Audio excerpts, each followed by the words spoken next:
Episode 1 was trash, but in episode 2, it looks like we're back on track. Now, is it possible that this is the season where the writers do the unspeakable to our beloved Uncle Marvin? I noticed some clues in these 2 episodes that you might not have caught, especially the part where, what's going on everyone, it's Just B here, and I am super excited to be back breaking down another season of Power Book 3, Raising Kanan. This time we're going to be walking through episodes 1 and 2, the season premiere, and also the follow-up. Look guys, it was tough for me to go ahead and try to just break down episode 1. Let's be honest, I don't know what that crap was that they put out. You know it, I know it, they know it probably as well. So I wasn't going to put in any effort into breaking down an episode that quite frankly missed the mark, even though it had some tiny good moments here and there. But no long talking. I know it's been a long time since I have posted a video. Life is crazy guys, but I'm back and we're going to be rolling and have an exciting season ahead of us for Raising Kanan. I'm breaking down the biggest parts of this episode right now. Let's go. So in episode 1, also known as episode trash, we go back a few months to see some things that we hadn't particularly seen last season that took place between specific events.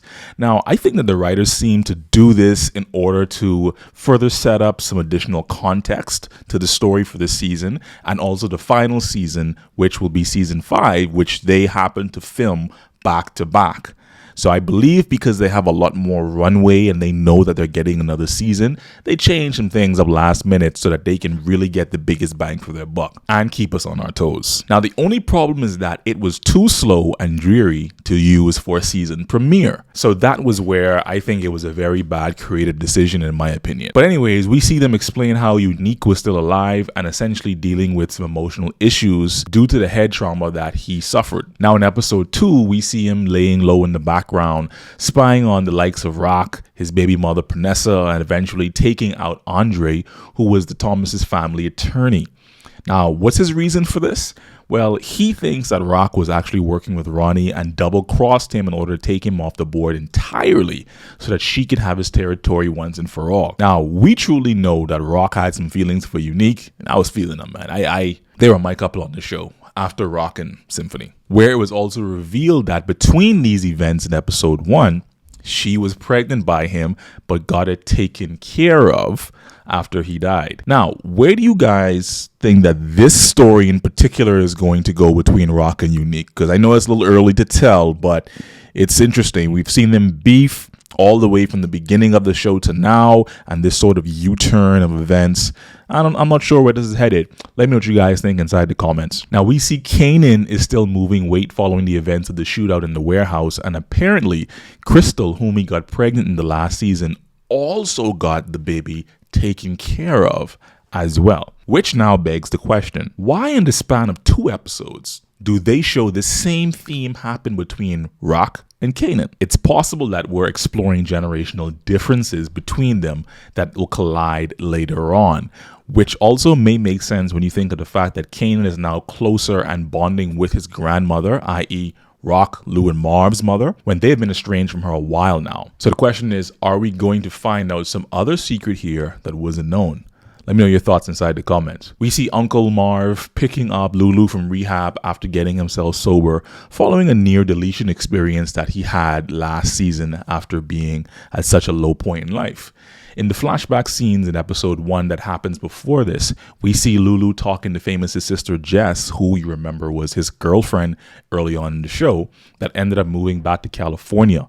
So now the question is, why does she show up out of nowhere after all this time? I think one of 2 reasons. One could be she's a voice of reason to Lulu to help him get back on track, or Jess may actually be a criminal informant working for the feds. Because Famous hasn't been seen as yet and everyone is wondering where he is.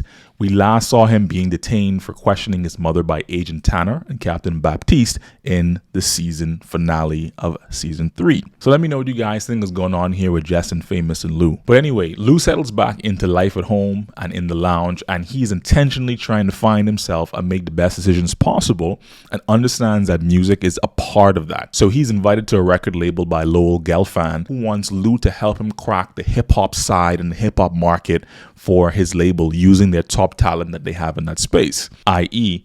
an artist named B-Rilla. So even though Lou is hesitant at first, he inevitably accepts and manages to convince B-Rilla to come and work with the label again, but under him because they see eye to eye on the taste and direction of the music. Now we see Marv, who has been getting a bit cozy with Stefano Marchetti, having helped him in episode 1 in the flashback scenes, being used as muscle to help get his son-in-law straight. And now we see here Stefano ask him to do it again to help get one of his bookies in line. So I think I speak for everyone when I say we need these writers to keep Uncle Marv's name out their mouth and far, far, far from danger, because a lot of people know that they have been fishing to take out one of these Thomas siblings for a while, and Marv could easily get sucked in too deep with Stefano and end up in problems.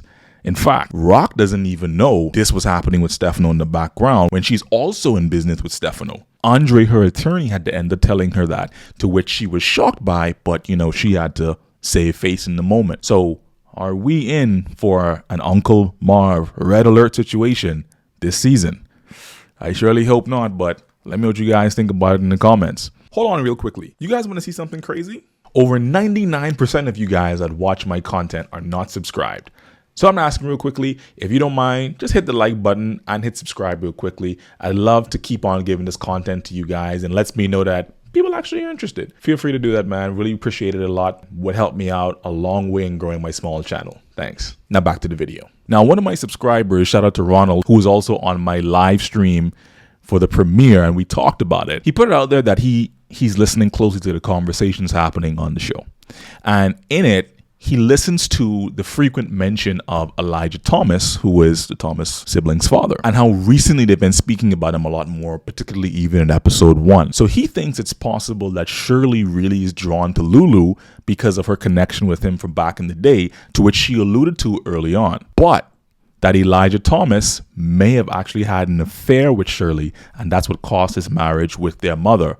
But the fact that Mama Thomas has always covered this up. So what do you guys think about this theory? Let me know in the comments as well. And last but not least, we see Kanan and Rock meet with Snaps and Pops at their spot to give them their money back and be done with him once and for all, because of the arrangement that they had with him and Ronnie, who is now done with. Now, even though they aren't having it because they wanted interest on top of their investment because they didn't receive that, things get a little bit heated and they all have to separate themselves and leave.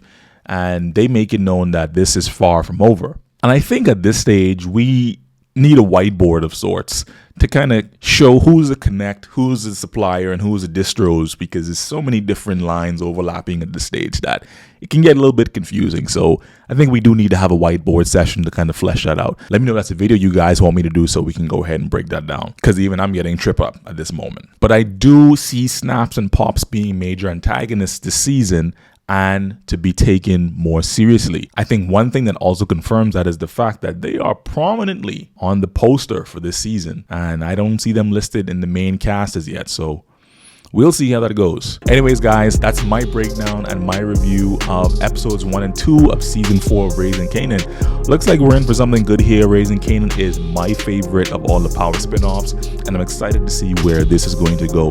Anyways, guys, let's have the conversation in the comments. Tell me what you thought about episode trash and episode 2, and if you derived any value from this breakdown, listen, go ahead, hit that like button and hit subscribe, man. I really appreciate it. Until next time, guys, peace.